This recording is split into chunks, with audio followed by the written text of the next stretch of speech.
செய்வோம். அன்பு மிரக்கமுள்ள பரலோக பிதாவே, மனமகிழ்ச்சியான இந்த வேலைக்காக நன்றியோடு ஸ்தோத்திரிக்கிறோம். சேர்ந்து சொல்லுங்க, நான் நிற்பதும் நிர்மூலமாகாமல் நிற்பதும் கர்த்தருடைய கிருபையை, நம்முடைய இரக்கங்களுக்கு முடிவில்லை, அவர் காலைதோறும் புதிதாக இருக்கிறதுக்காக ஸ்தோத்திரம். அனுதினமும் எங்களை நடத்துகிறீர். விக்கனங்கள் கடந்து போகும் மட்டும் நம்முடைய பிரசனம் எங்களோடு கூட இருக்கிறதுக்காக ஸ்தோத்திரம். நீர் உறங்குறதும் இல்லை, தூங்குறதும் இல்லை. நீர் கர்த்தர் காக்கிறவர். எங்கள் வலது பக்கத்திலே எங்களுக்கு நிழலாக இருக்கிறீர். பகலிலே வெயிலாகிலும் இரவிலே நிலவாகிலும் எங்களை சேதப்படுத்துவதில்லை. கர்த்தர் எல்லா தீங்குக்கும் எங்களை விலக்கி காக்கிறீர். எங்கள் ஆத்மாவை காக்கிறீர். எங்கள் போக்கிய வரத்தையும் இது முதற்கொண்டு என்னென்றைக்கும் காக்கிறீர். உமக்கு ஸ்தோத்திரம் செலுத்துகிறோம். உலகின் ஆழத்திலிருந்து ஒரே வினாடி ஆண்டவர் செய்த எல்லா நன்மைகளுக்காக, ஆசீர்வாதங்களுக்காக, அற்புதங்களுக்காக, அபிஷேகங்களுக்காக, பொருளாதார உதவிகளுக்காக, சரீர மிராக்களுக்காக நன்றி செலுத்துங்க பார்ப்போம். கணவன், மனைவி, பிள்ளைகள், பெற்றோர்கள், உடன் பிறந்தவர்கள், பேரப்பிள்ளைகள், வீடு, எல்லாவற்றுக்காக ஒரே வார்த்தை நன்றி கர்த்தாவேன்னு சொல்லுங்கள். நன்றி இயேசுவேன்னு சொல்லுங்கள். நன்றி பிதாவே என்று சொல்லுங்கள். இயேசுவின் நாமத்தில் ஜெபிக்கிறோம் பிதாவே, ஆமென். தேவ சித்தம் நிறைவேற என்னில் உம்மை ஒப்படைக்கிறேன் என்ற பாடலை பாடும். தேவ சித்தம் நிறைவேற என்னையும் ஒப்படைக்கிறேன். தேவ சத்தம் என் உள்ளம் பலமாக தோணிக்குதே. தேவ சித்தம் நிறைவேற என்னையும் ஒப்படைக்கிறேன். தேவ சத்தம் என்னிலும் மகிமாக தோணிக்குதே. முக்களுக்குள் மலர்கின்றதோ மக்களை கவரும் லீலி புஷ்பம் போல். முட்களுக்குள் மலர்கின்றதோ மக்களை கவரும் லீலி புஷ்பம் போல். என்னையுமே தம் சாயலாய் என்றென்றும் உருவாக்குவார். என்னையுமே தம் சாயலாய் என்றென்றும் உருவாக்குவார். தேவ சித்தம் நிறைவேற என்னையும் ஒப்படைக்கிறேன்.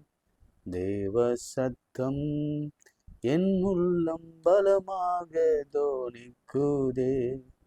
முன்னறிந்து அழைத்தவரே முன்னின்று நலமுடன் நடத்துவார். முன்னறிந்து அழைத்தவரே முன்னின்று நலமுடன் நடத்துவார். சகலமும் நன்மைக்கென்றே சாட்சியாய் முடித்திடுவார். சகலமும் நன்மைக்கென்றே சாட்சியாய் முடித்திடுவார். தேவ சித்தம் நிறைவேற என்னையும் ஒப்படைக்கிறேன். தேவ சத்தம் என் உள்ளம் பலமாக தோணிக்குதே.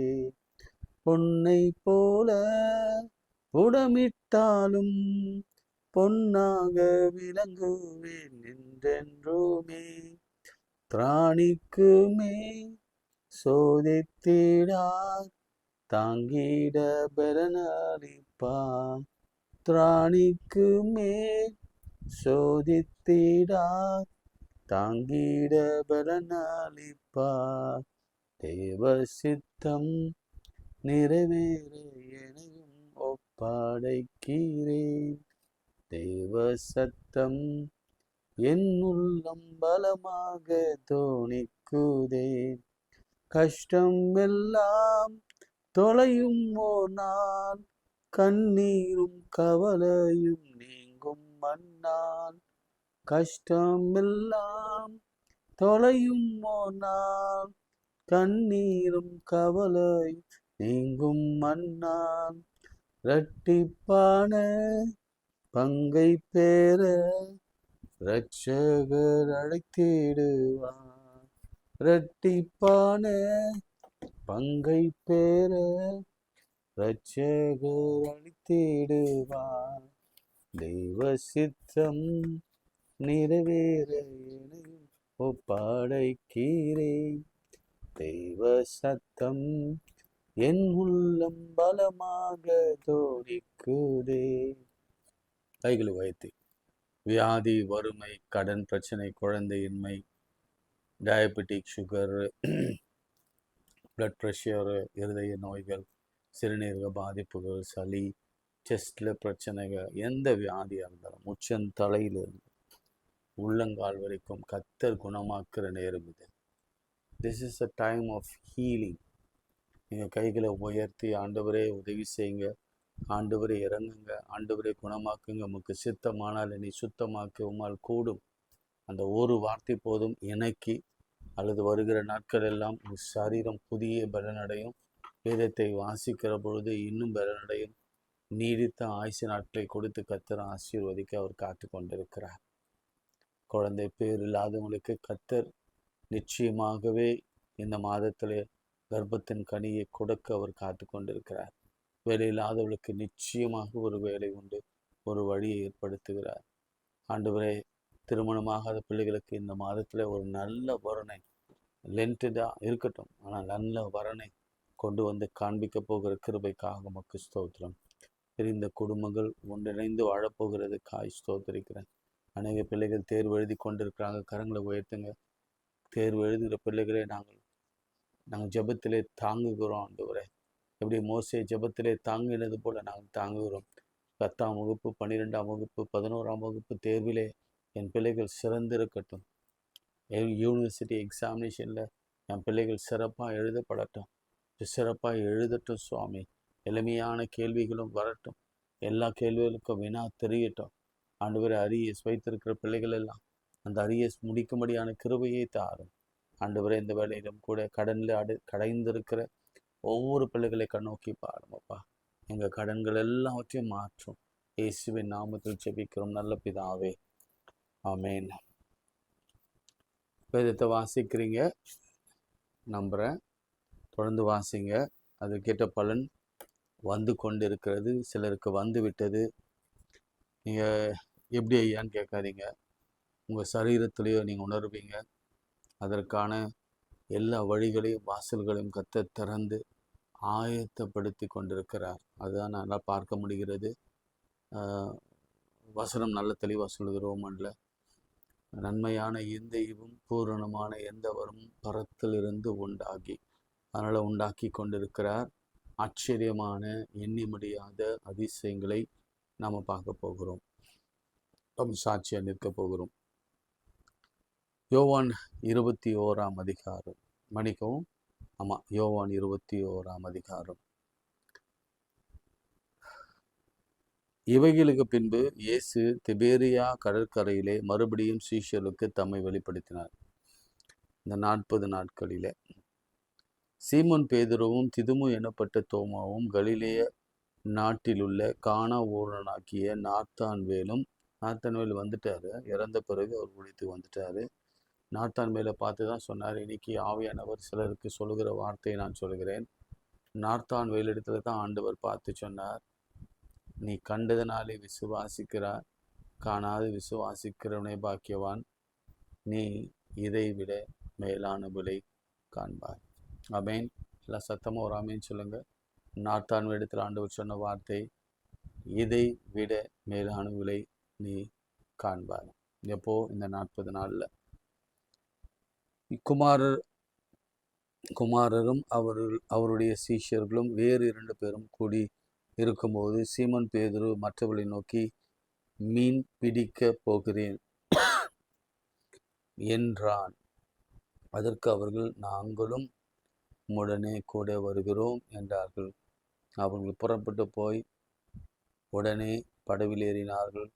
அந்த ராத்திரியிலே அவர்கள் ஒன்றும் பிடிக்கவில்லை. இதை நான் சொன்னேன்ல, இந்த இயேசு கிறிஸ்து மரித்த பிறகு சீஷர்கள் அங்கங்கே ஸ்கேட்டர் ஆகிட்டாங்க.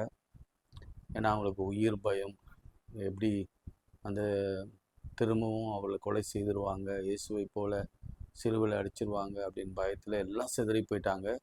இப்போது என்ன சொல்கிறாங்கன்னா, அவ்வளோதான், ஊழியத்தை விட்டுட்டு பின்னாடி போயிடலாம், முந்தி இருந்த தொழிலுக்கே போகலாம். எப்படி எம்மாவூர் சீஷர்கள் போனாங்களோ அப்படியே இங்கே தான் சீமோன் பேதுருக்கு ஏற்கனவே போட் இருக்குது, அதை லீஸுக்கு விட்டு இருந்திருப்பார்.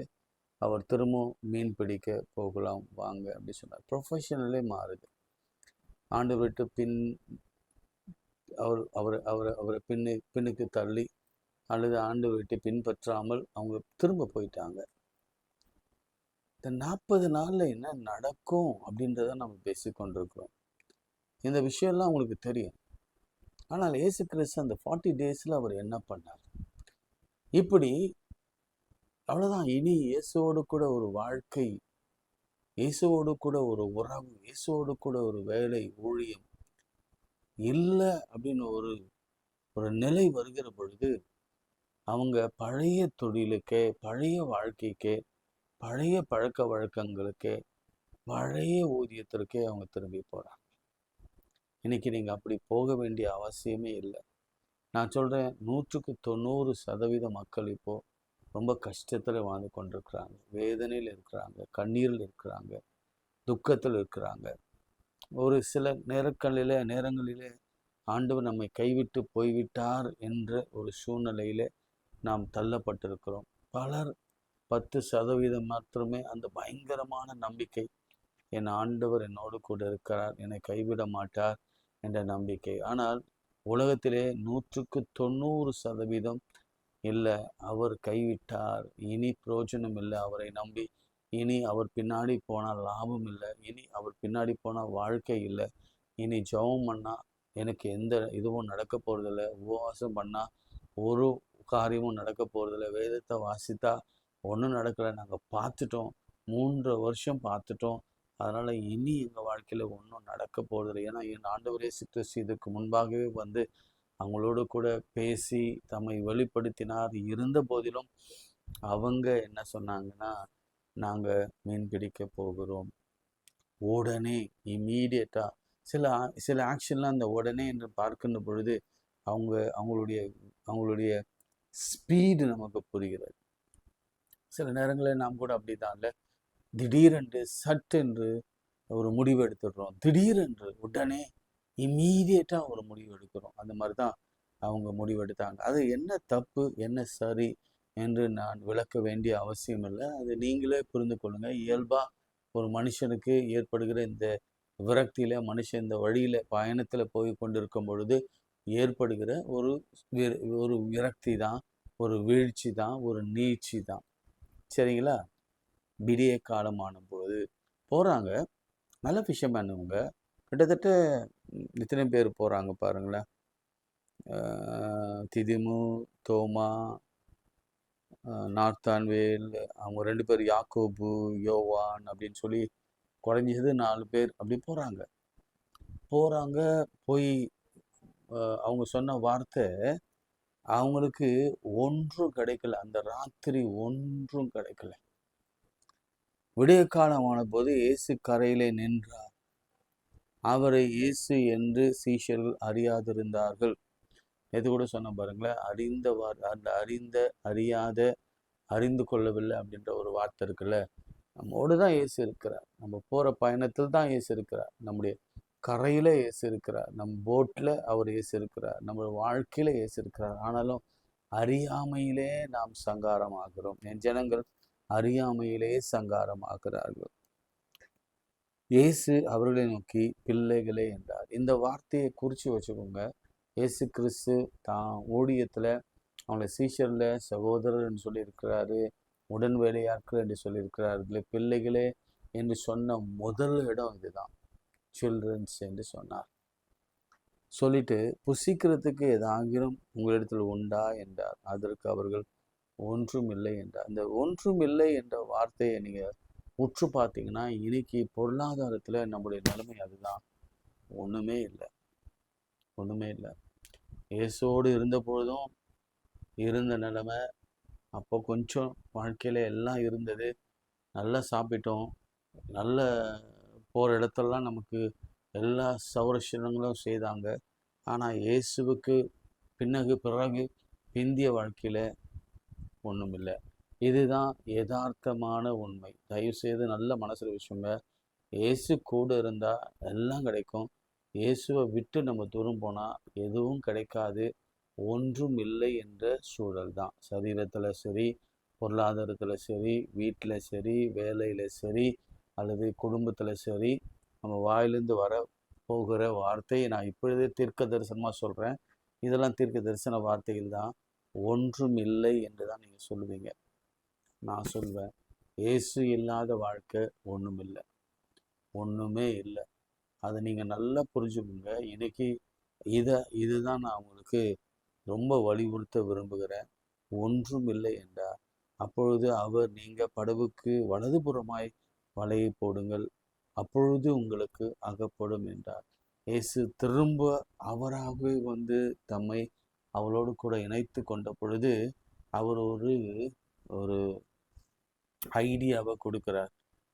என்ன ஐடியா கொடுக்குறாருன்னா, அவர் ஒரு சஜஷனை கொடுக்குறார். என்ன சொல்கிறார், நீங்கள் போய் உங்கள் வலது பக்கத்தில் போடுங்க.